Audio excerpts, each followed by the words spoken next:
बेटी के ससुराल गई बहू। निधि अपने ससुराल में बहुत खुश थी। वो सुबह सुबह तैयार होकर खुद से बात करती है। अभी माँ जी बाहर गई हुई है, माँ जी के घर आने से पहले ही मैं चली जाती हूँ, क्योंकि अगर माँ जी को ये पता चला ना कि मैं कहाँ जा रही हूँ तो वो मुझे कहीं भी जाने नहीं देंगी। ऊपर से माँ जी मुझे सुना सुना कर मार देंगी।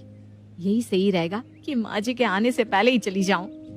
निधि जल्दी से तैयार होती है और अपनी सास के आने से पहले ही अपनी ननद सुमन के घर चली जाती है। अच्छा हुआ भाभी आप आ गई, मुझे ना आपकी बहुत याद आ रही थी, मिलने का भी बहुत मन हो रहा था। तभी तो दीदी मैं यहाँ आपसे मिलने के लिए आई हूँ। सुमन अपनी भाभी के साथ बैठकर बात कर रही होती है। तभी वहाँ सुमन की सास रेखा आती है और निधि को देखकर कहती है, बहू तूने बताया नहीं कि तेरी भाभी आई है? माँ जी भाभी तो अभी आई है, और भाभी आई तो मैं इनसे बात करने लगी। बातें करते करते ना समय का पता ही नहीं चला। वैसे मानना पड़ेगा, तेरी भाभी तो बहुत सुंदर। अच्छा बहू, तू अपनी भाभी की खातिरदारी करेगी या फिर ऐसे ही बिठाकर बातें करती रहेगी? हाँ हाँ माँ जी, मैं अभी भाभी के लिए कुछ खाने को लाती हूँ। माफ करना भाभी, मेरे ना दिमाग से निकल गया। आप यहाँ बैठकर माँ जी से बात करो, मैं अभी आपके लिए कुछ खाने को लाती हूँ। सुमन तुरंत वहाँ से चली जाती है खाना बनाने, और उसके बाद सुमन की सास और निधि दोनों बैठकर बातें करते हैं। सुमन सबके लिए खाना बनाकर खाने के टेबल पर लगाकर सभी को बुलाती है। कुछ देर बाद सब लोग आ जाते हैं और साथ में बैठकर खाना खाते हैं। खाने पीने के बाद जब निधि जाने लगती है, भाभी आप आई और एक ही दिन में जा रही हो, अच्छा नहीं लग रहा है। कम से कम कुछ दिन तो रुकना चाहिए था आपको। वही तो निधि बहू, तू घर आई तो जैसे पूरे घर में रौनक ही आ गई थी। अब जा रही है तो दिल ही नहीं मान रहा, मन कर रहा है कि तुझे यहीं रोक लूं। माँ जी मुझे भी बहुत अच्छा लगा आप सबसे मिलकर। लग ही नहीं रहा कि मैं आप सबसे पहली बार मिल रही हूँ। ऐसा लग रहा है कि हम तो हर रोज मिलते ही रहते हैं। ये बात तो तूने बिल्कुल सही कही बहू। वैसे नई बहू तो कहीं आती जाती है नहीं, लेकिन तूने यहाँ आकर बहुत अच्छा किया। काफी दिनों से बहुत अकेला महसूस हो रहा था। अब सुमन को भी अच्छा लग रहा होगा, क्या बहू? हाँ माँ जी। वैसे भाभी अब कब आना होगा यहाँ पर? देखते हैं, अब जब भी यहाँ आना हुआ ना तो रुक कर ही घर जाऊंगी, लेकिन अभी मुझे चलना चाहिए, बहुत देर हो गई है। वहाँ माँ जी भी मेरा इंतजार कर रही होंगी। ठीक है बहू, ध्यान से जाना। सबसे मिलने के बाद निधि वापस अपने ससुराल चली जाती है, जहाँ निधि की सास रमा उसका इंतजार कर रही थी। वो जैसे ही घर में कदम रखती है, रमा बौखलाते हुए कहती है, बहू तू क्या भूल गई है कि अब तेरी शादी हो गई है? तो अब कोई कमारी नहीं है जो कहीं भी घूमती रहेगी। तेरी शादी को अभी एक ही महीना हुआ है और तू इस तरह हर जगह घूम रही है। वैसे जरा बताएगी तू गई थी कहाँ, वो भी मुझे बिना बताए? माँ जी वो मैं ना सुमन दीदी के घर गई थी उनसे मिलने। मेरा उनसे मिलने का बहुत मन कर रहा था ना, इसलिए। क्या तू मेरी बेटी के वो भी मुझे बिना कुछ बताए? अरे तेरी शादी को अभी महीना भर हुआ है और तू यहाँ वहाँ घूमने लग गई। तू जानती नहीं क्या कि नई बहू को कम से कम 1.25 महीने कहीं नहीं जाना होता है? माँ जी मैं कोई यहाँ वहाँ तो घूम नहीं रही थी, मैं तो बस अपने ननद के ससुराल ही गई थी। तू तो मेरी बेटी के ससुराल चली गई, लेकिन तूने ये नहीं सोचा कि तेरे वहाँ जाने से वहाँ पर सब लोग क्या सोच रहे होंगे। मेरी बेटी को न जाने क्या क्या सुनना पड़ रहा होगा, और न जाने लोग कैसी बातें बना रहे होंगे कि अभी बहू को महीना भर हुआ नहीं और वो इधर उधर घूमने लगी।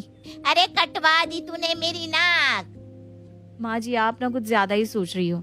मैं वहाँ गई थी जरूर, लेकिन वहाँ जाने से सबको अच्छा ही लगा। यहाँ तक कि सुमन दीदी की सास ने तो मेरी तारीफ भी बहुत की। मुंह पर तो हर कोई तारीफ ही करता है बहू, कोई ना करेगा, लेकिन तेरी पीठ पीछे ताने तो मेरी बेटी को ही सुनने पड़ रहे होंगे ना। बेचारी मेरी बेटी। माँ जी मैं आपकी बेटी के लिए ही तो उनके घर गई थी। बहू तो अब अपनी गलती को ऐसे बातें बनाकर ढक मत। मुझे तो ये समझ में नहीं आ रहा कि तुझे मेरी बेटी के ससुराल जाने की जरूरत क्या पड़ गई। अरे घर पर तुझे कीड़े काट रहे क्या? माँ जी आप ना कुछ ज्यादा ही गुस्सा कर रही हो।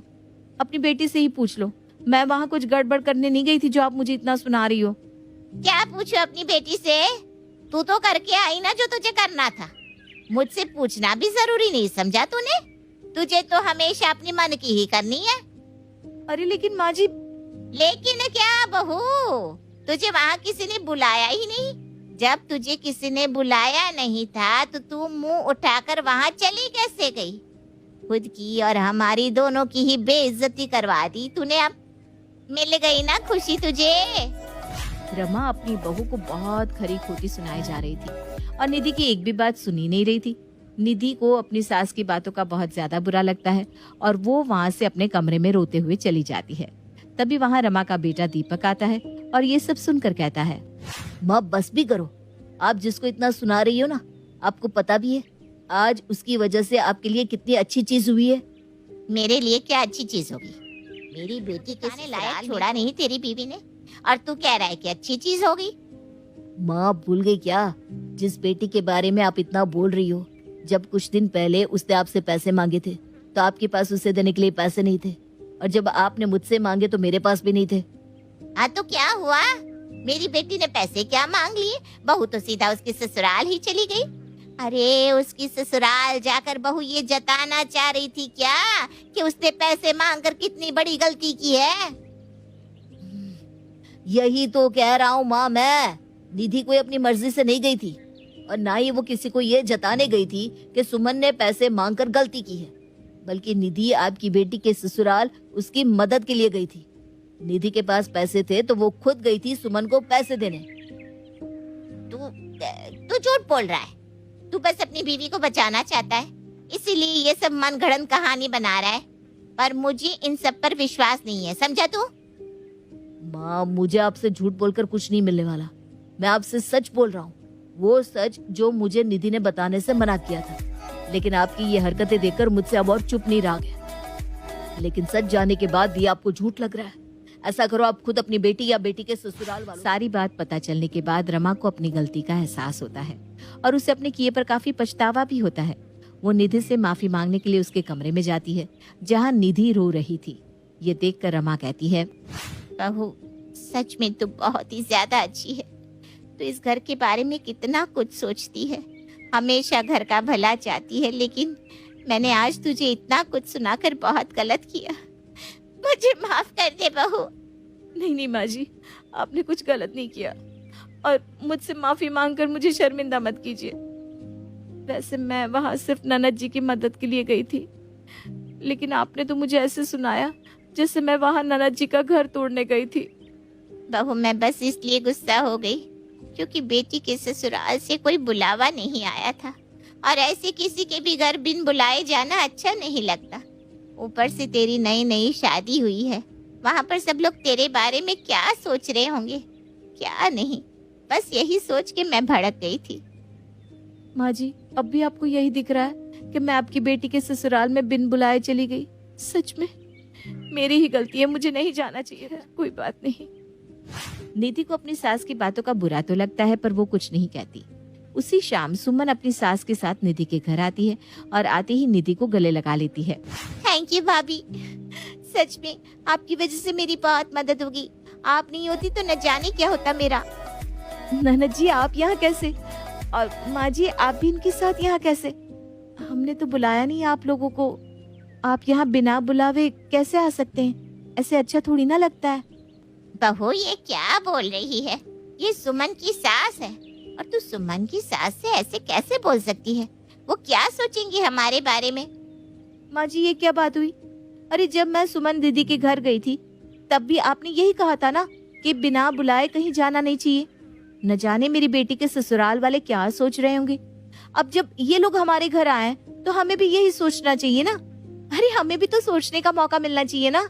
ये सब क्या हो रहा है? कोई हमें कुछ बताएगा? माँ जी अब आप ही बताओ। मेरी सास कह रही है कि मैं आपके घर बिन बुलाए चली गई तो आप लोग मेरी पीठ पीछे बात कर रहे होंगे। बिन बुलाए आए हो, ऐसे अच्छा नहीं लगेगा ना। लो भाई कर लो बात।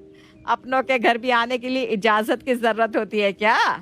बेटी के ससुराल बहू आए या बहू के ससुराल बेटी, हमें कोई दिक्कत नहीं है भाई।